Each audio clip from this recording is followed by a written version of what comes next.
Oh, gather close, my darlings, and let me weave for you the tragic tapestry of my time at SKEMA Business School, a place where dreams go to wither like roses trampled under the heel of a careless bureaucrat. I shall recount this tale with the precision of a surgeon's scalpel, for every wound must be examined, every betrayal laid bare. Let us begin with the grand illusioned promises. Oh, how they sparkled in the recruitment brochures like fool's gold glittering in the sun. Global network, they said. Unparalleled career support, they swore, but what awaited me? A wasteland, a desolation. The career support was not merely lacking, it was a ghost, a spectre that vanished the moment my tuition was secured. They whispered sweet nothings of connections, of doors flung open by their mighty alumni, only to leave me standing before a locked gate, keyless and forgotten. And why is this bad, you ask? Because a school that abandons its students at graduation is no school at all, it is a merchant selling empty boxes labelled future. Now, let us speak of the facilities.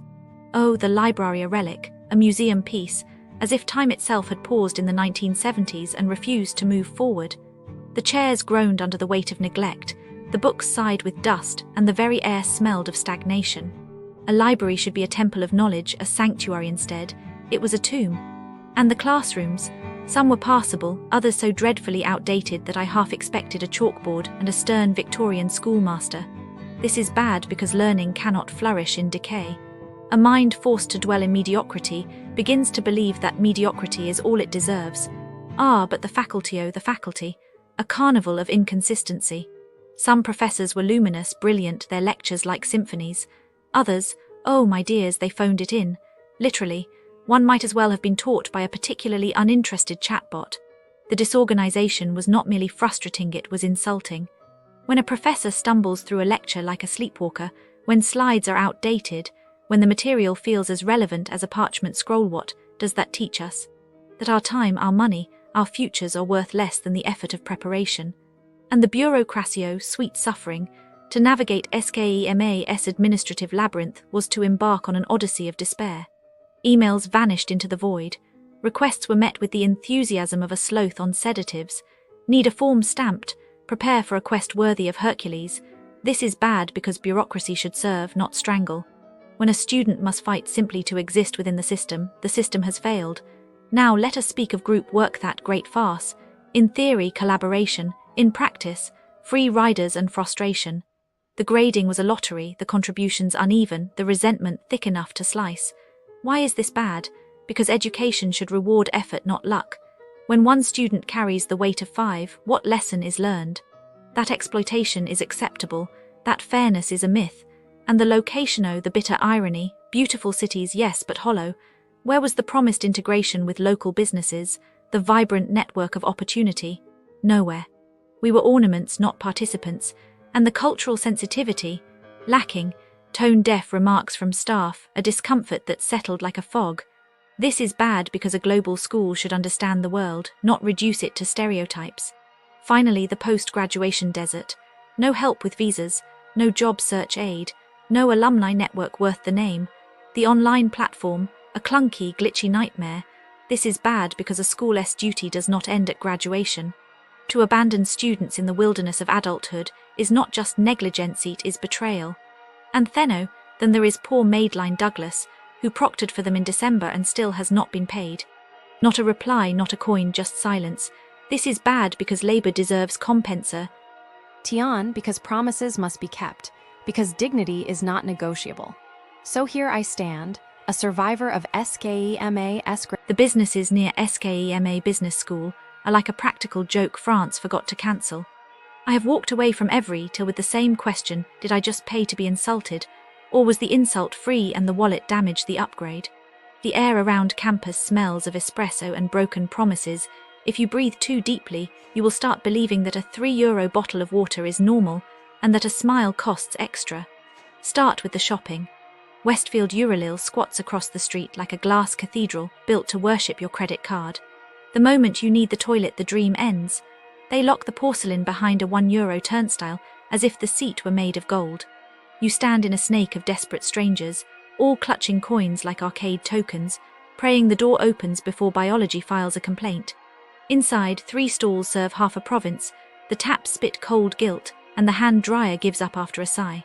You paid to pee, but what you really bought was a story you will tell forever, how France charged you for the human right to not wet your jeans.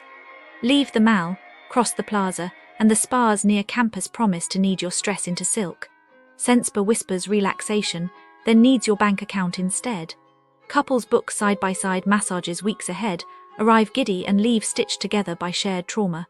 One half falls ill, the reception says, "No problem, we cancel," then flips the after the hour has started, billing the healthy half full price for a rub-down that never happened. Inside the room, the therapist's phone pings like a microwave. She answers while her free hand forgets your shoulder exists, and the session ends 10 minutes early because her next victim is already pacing the corridor.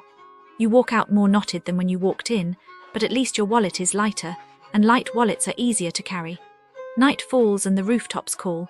New sits on top of the world, or at least on top of Lille, and guards the elevator like heaven has a guest list. You dress your best, silk shirt, shoes that still owe you money, and the bouncer scans you the way a butcher scans a lamb. Too young, too foreign, too cheerful, too something. 6 friends once took the metro 45 minutes. The guard invented an age limit on the spot, never asked for ID, sent them back into the night with only the stars to drink. Inside, the staff glide past tables without smiling, as if happiness were extra credit.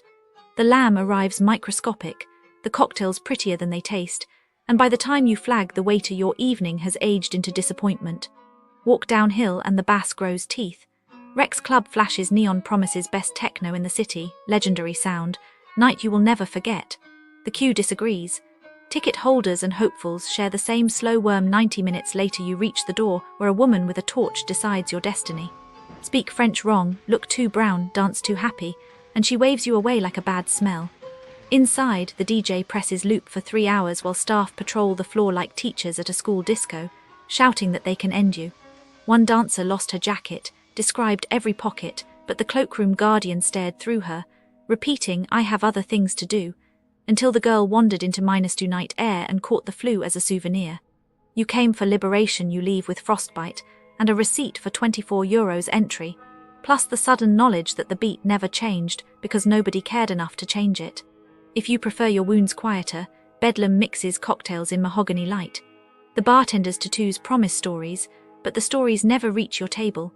A couple once seated themselves after a polite nod, then watched 45 minutes of other guests kiss their second and third glasses while no one asked for their order.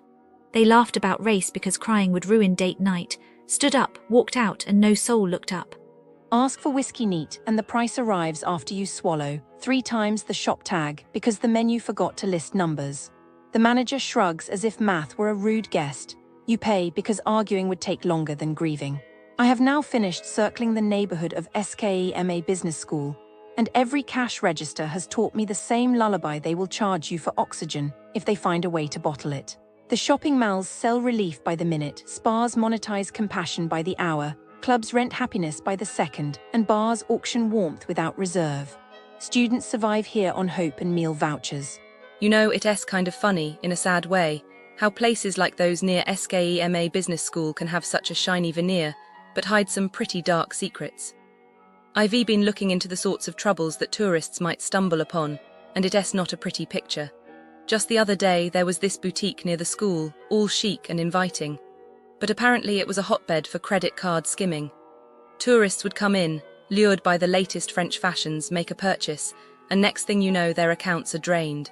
It's like they come to Paris expecting romance and end up with a financial nightmare. I can only imagine the panic when they check their balance, you know. They probably spent hours on the phone with their banks, trying to sort out the mess. And the scammers, they're likely still out there, smiling at their next victim. Then there's the story of the little antique shop. It looks so quaint, like a piece of history itself. But it's a trap for the unwary. They sell these rare artifacts, which I am pretty sure are just cheap knockoffs made last week in some back alley. A tourist, eager for a unique souvenir, parts with their cash, feeling like they've struck gold. Only when they try to sell it back home do they realize they've been had. I can picture them, utterly dejected, learning a hard lesson about trust. And let us not forget the friendly neighborhood electronics store, advertising the latest gadgets at unbelievable prices. Tourists flock in, thinking they've hit the jackpot. But after a few uses, those